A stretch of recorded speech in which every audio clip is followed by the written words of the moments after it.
horta hore waxaa u maleynayaa Soomaalida meeshan beergan degan markii labaad hortooda aan soo istaag ka hadlaa u maleynayaa inay tahay horta assalaamu calaykum waraxmatullaahi wabarakaatuh mar labaad maamako Soomaalida hadda ka hor waxa uu sheegay magaalada beergan degan inay yihiin dad oo aad iyo aad u nasiib badan degan yihiin magaalo fiican dhibaatooyinka ku yar tahay oo carruurta lagu xanaanay karo dad is wada fahansan ee degan yihiin hore u sheegay hadda ka hor aan meel aan ka soo guuray waxa deganaa jiray nin la dhahayo Faarax wiilo dhalo wuxuu ku sameeyay inuu la shaqeey jiray ayriga u baxshay ayrig Faarax marka wax la yaabeen naqatay marka maadaama ilmahaada inta aad ku korisay magacyadooda ay wataan gabadheeda habboon la dhaho horta aad kugu mahadcelaa oo maadsantahay thank you talabaad waxaan rabaa inaan la hadlo xilwaan aamino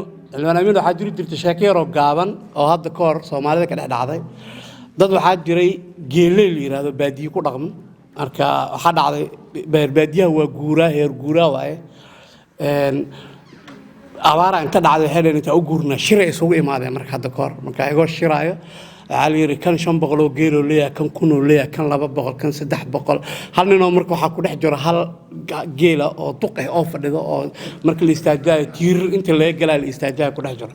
waa la hadlay inta u guurnaa meel hebel ha hadlo kan kun ka heestaa la kan 600 ha hadlo kan 400 ha hadlo kan 300 ha hadlo si loo dhahay waxay sheegeen oo dhan waxa ka ra'yi fiicnaade ninka halka geel lahay laakiin